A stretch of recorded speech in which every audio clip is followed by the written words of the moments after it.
All right. After leaving the cracked cask, you decided to make your way toward the slightly wealthier district of Drudgemire, hoping to scope out Varen Duskvale's home and start planning your next move. The trek through the slums was anything but quiet. Your boots crunched over shattered glass and slick cobblestones as the cold night air carried the faint smell of rot and damp stone. Along the way, you passed the grim realities of the district. Children huddled around gutter fires, hollow-eyed and silent, a group of thugs beating a man in the shadows, and the distant, looming walls that separated this district from a better life, mocking you from afar. As you neared the edge of Drudgemire, a hooded figure emerged from an alleyway, his jittery movements catching your attention. It turned out to be a spice dealer, desperate, bloodshot, and far too persistent. He offered you his glowing wares, promising sharper senses and hidden strength, but your group wasn't exactly in the mood to negotiate. Tensions escalated quickly, as they always seem to with you lot. Thrunk tried intimidation, and for a moment it seemed like the dealer would back off. But then Quill took things into his own hands, plunging his blade into the man and kicking off an all-out fight. The dealer, spiced up and jittering, managed to get a few hits in, including a vicious critical blow to Squibbity that nearly knocked him out cold. But in the end, the group's combined effort, highlighted by Thrunk's brutal maul swing that turned the dealer into a glowing pile of gore, finished the job. After the dust settled, you looted his broken body and found quite the haul, a satchel of valuable spice, a crude shiv, a map leading to a suspiciously marked warehouse, and a blood-stained ledger full of debts and names. With a small fortune and potential loot in hand, you regrouped and started contemplating your next steps. All in all, you left the alley a little bloodier, a little wealthier, and a lot more dangerous than before. Now the question is, what's next? I need a rest. That spiced-up druggie nearly killed me. Look at this wound, bleeding everywhere. Oh, for fuck's sake. You're fine. It's a scratch. I've seen paper cuts bigger. Scratch? A goddamn scratch. My ribs are practically sticking out. You think this is normal? Normal? No, but whining about it doesn't help. Let's keep moving before someone else tries to stick you. Honestly, Squib, you're alive, aren't you? I'd call that a win. Let's not milk the drama. Drama. I nearly died, Barwin. Excuse me for pointing that out. You're still pointing it out. Non-stop. We get it. Stabbed. Congratulations. Move on. Easy for you to say. You're built like a mountain. One swing from your maul and the guy exploded. You know what? I'm sick of these half measures. Either die or shut the fuck up. I don't care which, but choose. Because if you're not bleeding out on the ground, I'm not wasting another second listening to your goddamn whining. I don't think I like your tone, mister. Oh, for heaven's sake. Joe, we carry on walking toward the perimeter of the district. Okay. Your group trudges forward, the faint metallic tang of the city's filth lingering in the cold night air. Ahead, the boundary of Drudgemire looms closer, a heavy iron cross gate blocking your path. Through the crisscross bars, you catch glimpses of the wealthier district beyond, clean, orderly streets bathed in warm lantern light. The gate itself is down, the iron bars sturdy and rust-speckled, suggesting years of neglect despite their strength. On the far side, 2 guards stand at ease but alert, their polished halberds glinting faintly in the light. Their conversation drifts across the air, low and casual, though their sharp eyes periodically scan the area in front of them. Meanwhile, Drudgemire's edge feels abandoned. No guards here to patrol its crumbling streets. It's as if the city decided this place wasn't worth the effort, leaving the district's inhabitants to fend for themselves. You're close now, close enough to see the faint patterns etched into the gate's bars, perhaps decorative once, now dulled and scarred by time. The challenge isn't just the gate itself, it's those guards on the other side. Their presence hints at a barrier more significant than rusted iron. What's your move? All right, listen up.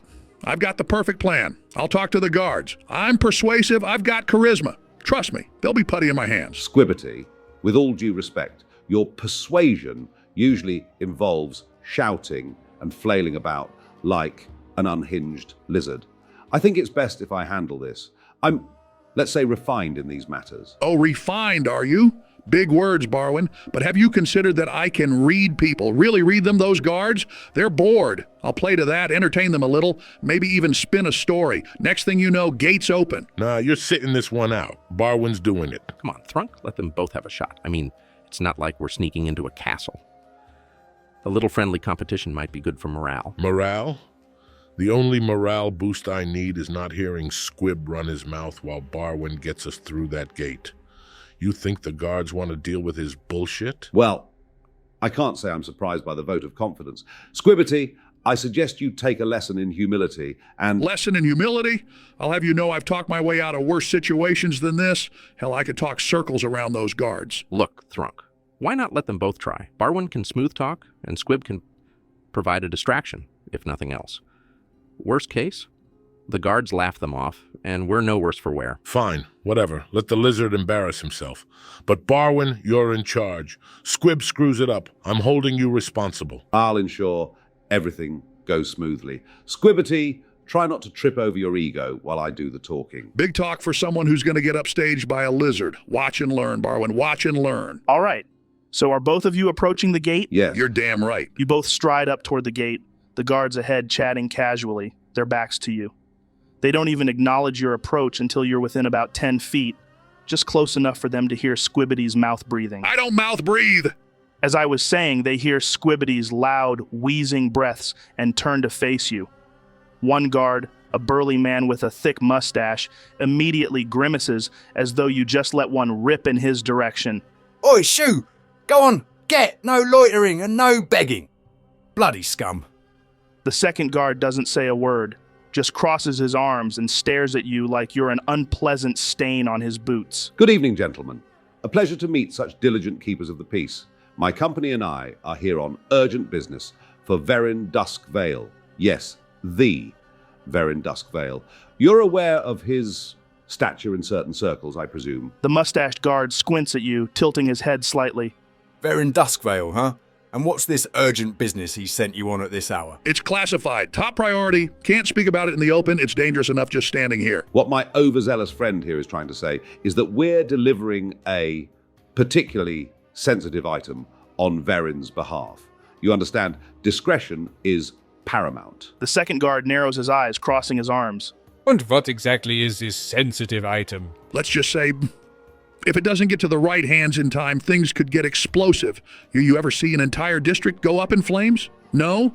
Then maybe let us through before you find out. Now, let's not alarm anyone. I assure you, there's no cause for panic, unless, of course, we're delayed further.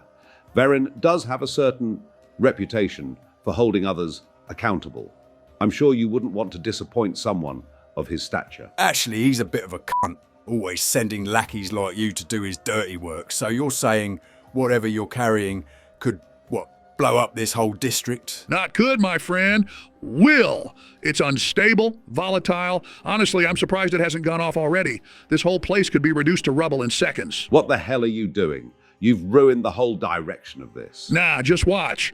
I've laid the groundwork. Now we just let them panic and practically beg us to come through. You know, that doesn't sound so bad. Excuse me? You're right. Imagine the possibilities. Wipe this shit stain of a district off the map. Start fresh. Could even earn us a promotion for cleaning up Drudgemire. Exactly. No more filthy alleys, no more criminals squatting in the shadows. Just nice, clean streets with proper lighting. Maybe a park or something. Yeah. We'd finally be rid of all the begging brats and spice slingers. Hell, maybe they'd even name the new district after us. Northgate Guards Gardens. Has a nice ring to it, doesn't it? Hey, let's not get carried away here, fellas. This is all hypothetical, of course. Indeed, entirely hypothetical. We're merely trying to prevent such a catastrophic renovation. Surely you wouldn't want your names attached to that kind of infamy. I don't know. Wiping this place out sounds like a win for everyone. I'm not wholly against some genocide. What's in that package again? Asking for a friend. The guards chuckle darkly between themselves, entirely too comfortable with the idea of destruction. See what you did? You couldn't just keep it simple, could you? No, you had to get all fancy with your Verin's reputation bullshit, and now they're talking about blowing up the district. Oh, I'm sorry, Squibbity. Was my approach too effective for you? Maybe if you hadn't started running your mouth about explosions, we wouldn't be in this mess. Effective? You call this effective? They're practically planning the demolition as we speak. You couldn't charm your way out of a wet sack, Barwin. And your plan, what was that exactly? Breathe loudly enough to annoy them into submission. You've got the subtlety of a bull in a pottery shop. I don't fucking mouth breathe. The guards glance at each other, clearly amused as they watch you two argue, making no effort to intervene. One even leans casually on his halberd, grinning as if this is the best entertainment he's had all week. Should we interrupt or just let them keep going? They might argue themselves to death. Nah, let them fight it out. Less work for us. Plus, it's funny. This is it, Barwin. We're screwed, completely, utterly screwed. There's no way out of this, not now. Screwed. Oh, don't pin this on me, Squib. If you hadn't opened your bloody mouth about explosions, we'd be halfway through the gate by now. Open my mouth? You were the one who brought up Varen like he's some sort of divine figure? Now they're second-guessing everything. Because somebody needed to add credibility to your ridiculous theatrics. If I left it to you, they'd have thrown us in chains already. Chains would be a mercy. Do you know what Varen's going to do to me if we fail this? You don't, because you've never had someone depend on you, someone who needs you to come through. Oh, don't start pulling the sympathy card now. What's this, some sob story about your latest bad decision? Selamanella Barwin, my daughter, she's 6 years old and she's back in Drudgemire, barely scraping by while I'm out here doing this shit just to keep her alive. You have a daughter, and you dragged her into this. I knew you were reckless, but this is a new low even for you, Squib. What choice did I have? Do you think I wanted to get involved with Varen? He's the only one who'd take me on. Without this, Salomonella doesn't eat. Without this, she doesn't. All right, calm down. Don't tell me to calm down. You don't get it. If this package doesn't make it, I lose everything. Not just my life, but hers. Do you understand what that means? Squib, you're making a scene. They're guards, not priests. Crying about your daughter isn't going to magically open the gate. Why not? Why not? None of you care. None of you have to go back to Varen and explain why you failed. None of you have to look Salomonella in the eye and tell her that her father is nothing but a failure. And how, exactly, is screaming about it going to fix anything? You're making it worse, as always. If you just let me handle this. Handle it? You think this can be handled? You think I haven't thought this through? Varen's going to kill me either way, at least this way. At least this way I go out on my own terms. Hold on, what do you mean by that? I ignore the guard, Joe, as I pull a package of scrap food out of my bag and begin talking to myself. I mean, why not, huh? Why not just end it here? If I can't deliver this, I've got nothing left. Nothing. You want to know what it's like to have your whole life depend on one stupid bag? All right, buddy. Let's not do anything rash. No one's saying you've got to. You know. Do what? Blow it all up? You're damn right I will. Better me than Varen. Better I end it here than crawl back to him empty-handed. At least this way, it's over. Squib, no. Think of Selamonella. Think of her little face when she hears that her father decided to blow himself to bits because he couldn't deliver a package. You think I want this? You think I haven't been thinking of her every damn second? I'm doing this for her. She's better off with me gone. Better off than watching Varen ruin what's left of our lives. I'm coming to meet you, Grandma. I'm coming to the other side. Give me either an intimidation or deception, Squibbity, with advantage. That's a 24 total for my deception, Joe. The guards glance at each other now, the panic growing on their faces. The second guard takes another cautious step back, his hand tightening on his halberd. Whoa, hey, let's not go that far. Look, you don't have to do this, all right? We'll open the gate. Just calm down and don't touch the package. Then open it now, or I swear to every god listening, this street will be ash and Varen can choke on the smoke. The guards scramble to lift the gate, sweat dripping from their brows as the heavy iron creaks upward. They motion for you to pass, their eyes locked on Squibbity, as if expecting him to ignite at any moment. See? They've opened the gate for us, Squibbity. It's okay. Everything will be okay now. We don't have to go out in flames. Let's make Salomonella proud. Joe, I gesture to the rest of the group to come on through. Come on, everyone. No time to waste. We've got a delivery to make. As Barwin strides forward, the rest of you follow. The guards remain frozen in place, their shoulders rigid, and their knuckles white around their halberds. Their eyes dart nervously between each of you, but especially to Squibbity and the package in his hands. They step back as you pass, giving you an almost comically wide berth, as though even the air around you might explode. One of the guards, his voice shaky and cracking slightly, calls out after you. Good luck with your daughter, fella. And please, be careful with that thing. Joe! I stop for a moment and raise my hands, gesturing grandly to the guards. You've done a good deed today, gentlemen. You've allowed a desperate father to look into his precious daughter's eyes for one more day. Think about that. Tonight, you're not just guards, you're heroes. Guardians of love and hope. Let it be known that this day These brave souls of the gate made a choice to preserve family, honor, and, well, not get blown to hell. Well done, lads. Well done. Thank you? I've got to hand it to you two. That was an impressive bit of improvised theatrics.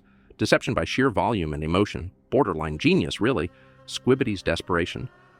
Barwin's smooth recovery. It had layers. Yeah, I thought for sure you had already fucked it up. Hell, I was ready to start swinging just to clean up the mess. But you turned a fuck up into not so much of a fuck up. Not a bad performance for a couple of fuck ups.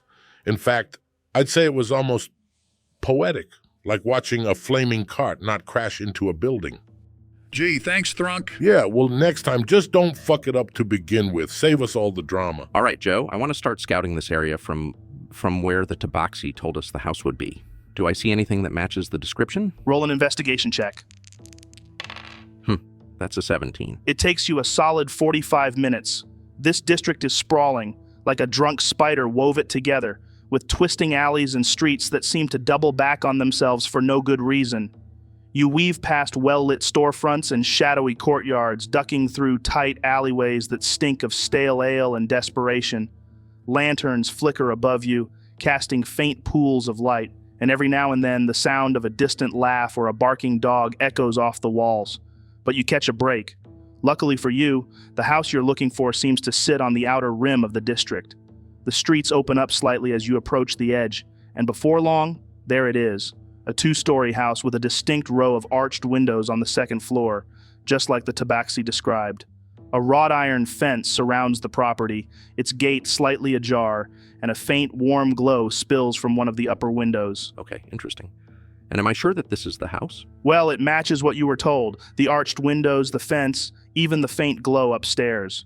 You can be reasonably certain this is the place, but reasonable certainty has led plenty of fools into trouble. All right, so it looks like this is the place, guys. Obviously, we won't be certain until we're inside. So, I guess the next question is, how do you want to proceed? How about we kick down the door, see who's in there, tie them up, and take what we want? Quick, simple, effective. Coming from the lawful one, no less. I thought you were supposed to follow a code or some such nonsense. Hey, I do follow a code. I stick to the rules.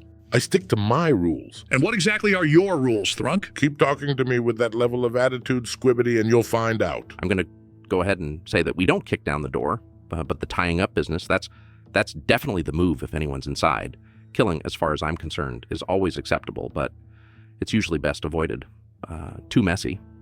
Am I the only one noticing the hypocrisy in what you just said? So what? You gonna do some sneaky shit to the door to get us in then? Pick a lock or whatever it is you rogues do? It's the plan. Precision over brute force. You might want to write that one down. I don't know how to write. Okay. Whoa. I thought we were just scouting it out tonight. What happened to getting the lay of the land and then resting first? We don't need a damn rest. Let's just get in there and get it done. If we don't end up fighting, then we don't need to be at the top of our game, do we? I don't like this. We're rushing into this. It feels sloppy. I'm telling you, it's a bad idea. I don't care either way. Rest or no rest, scout or break in, let's just get this over with. I'm tired of scraping for coin. Let's make this worth it. All right. Looks like that's 2 yeses, 1 no, and 1 don't care. The math says we're doing it. Let's get to work. I still think this is a bad idea. All right, Joe, I'm going to climb over the fencing and make my way to the door. I'll be checking for traps as I move, so I'll be going at a slower pace. All right, roll a traps check for me. Natural 19 for a 27 total. Damn, you're talented. Oh, I know. Quill, you move like a shadow slipping through the darkness. You scale the wrought iron fence with ease, your hands finding purchase on the cold, rusted bars as though you've done this 1,000 times before. The faint light from a nearby lantern flickers, but you stick to the edges of its reach, where the shadows pool like ink. As you approach the walkway leading to the door, something catches your eye, a faint irregularity in the pattern of the stones beneath your feet. You pause, crouching low.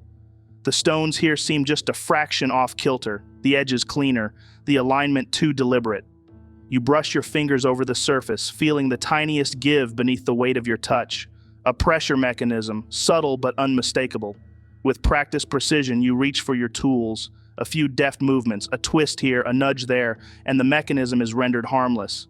Yeah, sure, you could have just walked around them, but for you, disarming traps is as easy as beating up a baby. Do you mean stealing candy from a baby? Why would you steal candy from a baby? Why the fuck would you beat up a baby? Fair point. Anyway, it's easy enough for you, so you disable the pressure stones entirely. You figure your friends will be following soon, and it's better not to risk them bumbling over and triggering something. You arrive at the door, an imposing slab of thick oak that looks like it could stop a battering ram. The surface is weathered but sturdy, the keyhole prominent beneath the ornate brass handle. I check for traps again.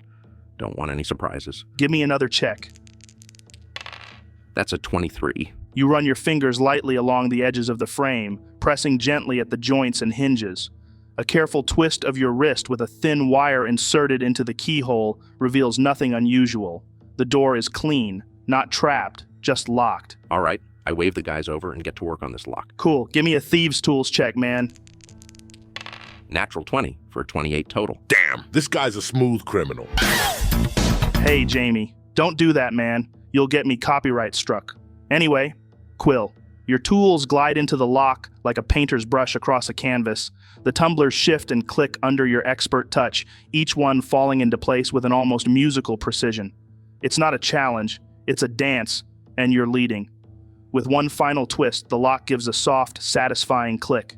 The door, once a fortress of security, now stands vulnerable, waiting to be pushed open. That's how it's done, gentlemen. All right, I'm going to need all of you to make acrobatics checks to get over the gate. The only reason Quill didn't have to was because, well, it was physically impossible for him to fail. That's a 12. Yep, you climb over with ease. You may not look athletic, but you get the job done. That's a 6. A little tougher for you, Squibbity. There's some awkward scrambling, some muttered curses, and one moment where you nearly lose your footing entirely. But after a few embarrassing seconds of effort, you manage to haul yourself over. Well, that's a natural one. Oh, Thrunk.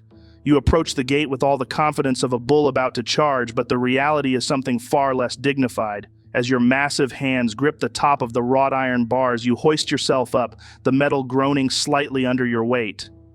Halfway up, disaster strikes. The curved decorative rims of the bars, sharp and unnecessarily ornate, find themselves in exactly the wrong place at exactly the wrong time. One particularly cruel spike jabs into your stomach, throwing off your balance, while another, let's just say it finds a very personal target. Jamie! Your tusks scrape along the bars as you let out a guttural roar, part pain, part humiliation. Legs flailing, you swing back and forth like a disgruntled elephant on a makeshift swing set.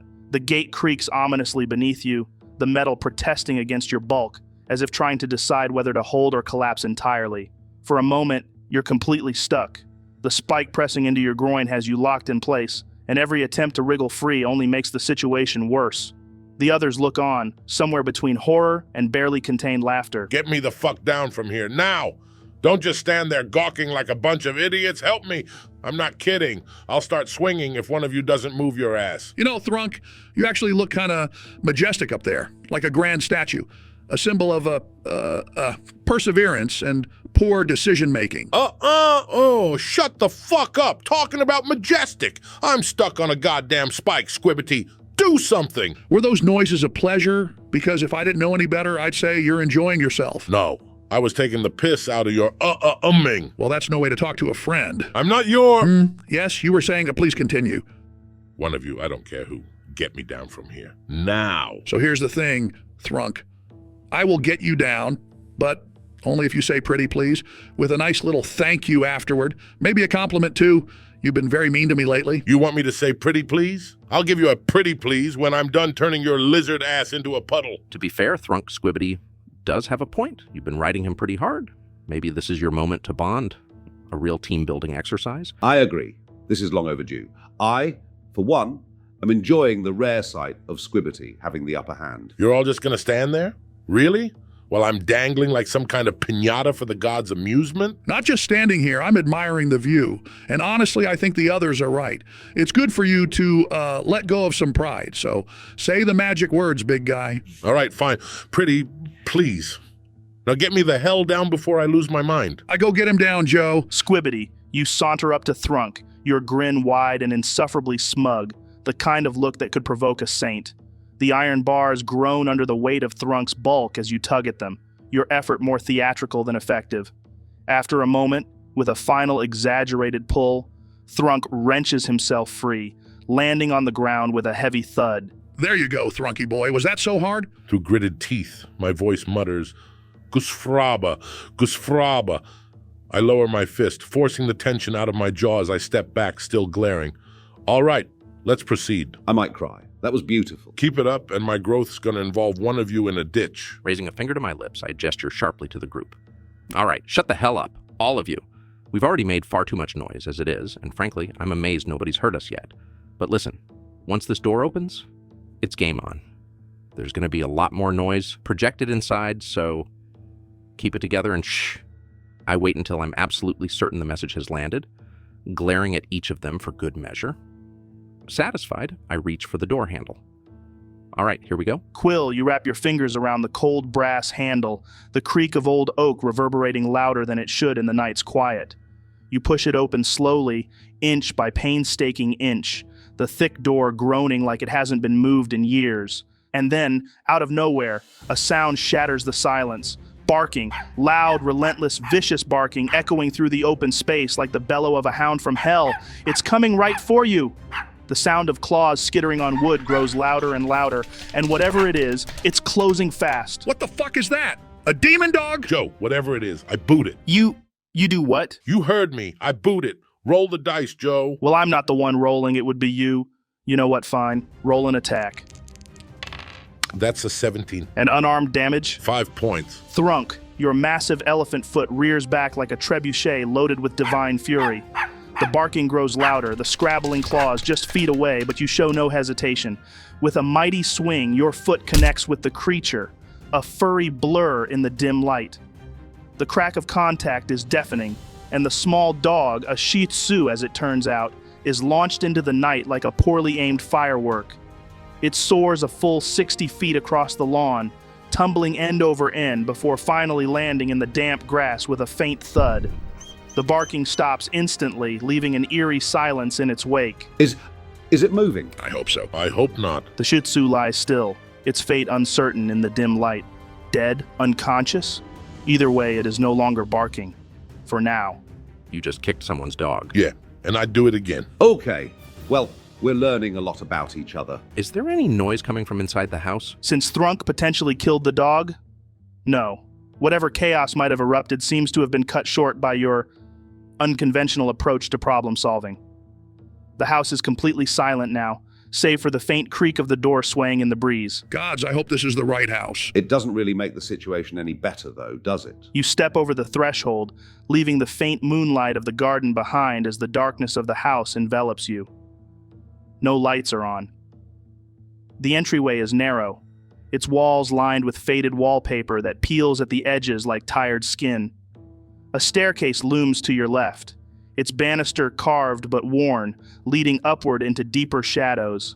Ahead, a hallway stretches into darkness, the faint outline of furniture barely visible in the gloom. Every step feels louder than it should, your boots scuffing against the creaking boards as if the house itself resents your intrusion. The silence presses in, broken only by the faint rustle of something unseen, a curtain stirring or perhaps the settling of the house's old bones. I don't know what I expected to see, but it certainly wasn't this. All right. I think that's where we're going to wrap up this session. See you later, guys.